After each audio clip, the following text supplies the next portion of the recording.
yuutuubii bilbilaan hojjechuu yaaddeetta taanaan akkasuma kompiitaraan hojjechuu yaaddeetta taanaan viidiyoon kun siin barbaachisaa dirqama hanga xumura viidiyoo kanaatti ilaali. Bilisaan koorsii jalqabaa fudhachuu dandeessa. yuutuubii irratti maaltu nu barbaachisa? yuutuubii hojjennee milkaa'uudhaa fi maaltu nu barbaachisa? Dirqama appilikeeshinii siin barbaachisutu jira. Appilikeeshinoota kana maal fayyadu yoo jettanii, tokkoffaa suura viidiyoo keessan irratti laxxafamu kan akkamiin hojjechuu dandeessu? Akkasuma immoo yuutuubiidhaaf wanta ta'u barnoota akkamiin qopheessuu dandeessu, isaan ediitii godhuu dandeessu kan jedhu aappii mimmiidhagaa ta'e aappii lama qabadhee isiniif dhiyaadheera. Aappiin kun lamaan isaanis maal jedhamu? Yuukatii fi Piiksilab kan jedhamu jira. Warroota kana waliin ilaalla. Akkamiin appilikeeshinoota kana buusuu dandeenya? Eessaa arganna? Dirqama yeroo tokko yuutuubii keessaa baatu. Yeroo tokko yuutuubii keessaa erga baataniiti pileestoorii irra seentu jechaadha. Appilikeeshinoota kanan dura isinitti agarsiisa. Maal akka ta'an. Egaa jalqaba irratti kan isinitti hime yuukat kan jedhu tokko kanadha. Aappiin kun ediitii baay'ee isin fayyada. Keessa gaafa seentan haala kanaan jechaadha. Waan barbaaddan keessan ediitii gochuu dandeessu. Suura ta'uu danda'a. Waan barbaaddan keessan isiniif hojjechuu danda'a. Irra caalaa kan hin fayyadamu kanaanidha. Viidiyoo hojjedhee yuutuubiitti kan hin gadhiisu, tiktookitti kan hin gadhiisu kanaanidha jechaadha. Gizee isin piroojeektii cuqaastanii gaalerii keessan keessa isin seensisa. Sana booda suura keessan yookiin viidiyoo keessan gara ediitiitti isiniif dabarsa jechaadha haala kanaan. Kanaaf waa barbaaddan keessan asirratti fayyadamuu dandeessu. Ediitii jechaadha. Viidiyoo ediitingii kutaa ittaanu keessatti isin barsiisuu hin danda'a. Ediitingii viidiyoo ediitingii kan barbaaddan jechaadha. Gaaffii barbaaddan koomentii irra kaa'uu dandeessu. Viidiyoo ediitingii irratti barnoota barbaadnaa kan jettan yoo jiraattan koomentii godhaati. Koorsii 3 qaba. Koorsii 3 isaayyuu isin barsiisuu nan danda'a jechaadha.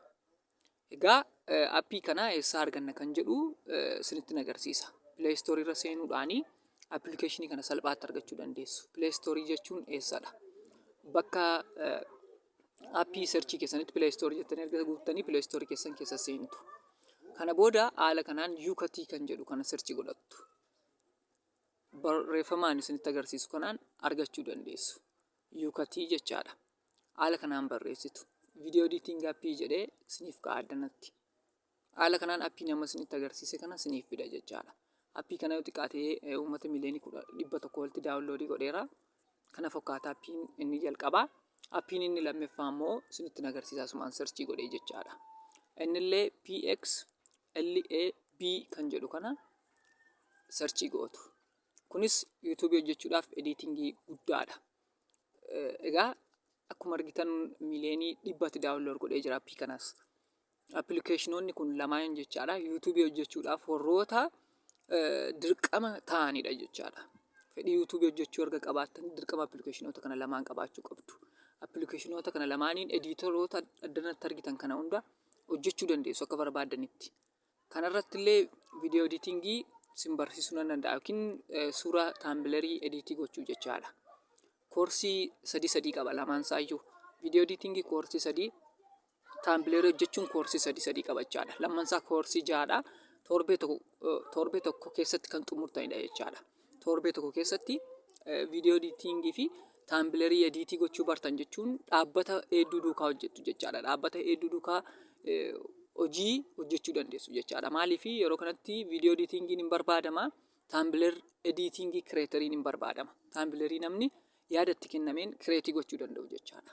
Egaa appilikeeshinoota kana lamaan erga daawunlood gootanii booda bilbila keessan keessatti argattu jechaadha. Inistoolii gochuutiin kun inistoolii godhee waan hin jiruuf kanaan piroojeektii barbaaddan hojjechuu dandeessu.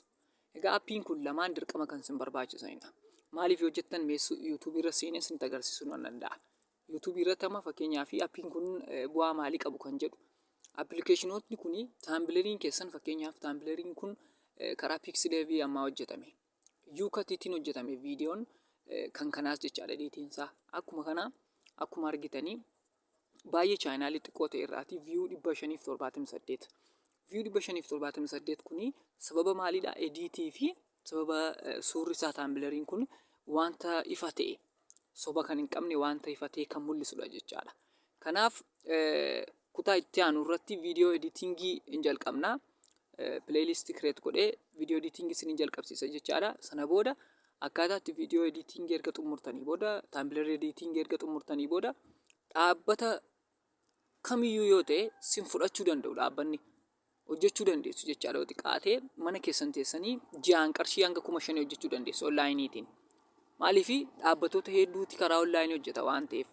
Yuutuubii numti bichaa namni yuutuubii miiliyoonii tokko qabu viidiyoo editingii Tumblr yoo xiqqaate nama 5,000 ol qacarachaa of jalatti.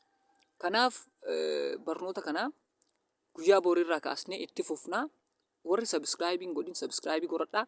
Barattoota hiriyoota keessan bukkee laayikii sheerii gochuutiin geessisaa. Yaada keessan immoo koomentii irratti barreessaa gaaffii kan isinitti ta'e. Galatoomaa hanga xumuraatti waan hordoftaniif baay'een sin kabajaa, baay'een sin jaalladha. Viidiyoo itti aanu irratti barnoota warra nama isinitti hime kana viidiyoo editingii, Tumblr editingii warroota kanan sin barsiisa jechaadha. Akkasuma barnoota yuutuubii illee bilisaan isiniif hin kenna. Guyyaa boorirraa kaasnee itti fufna jechaadha sana.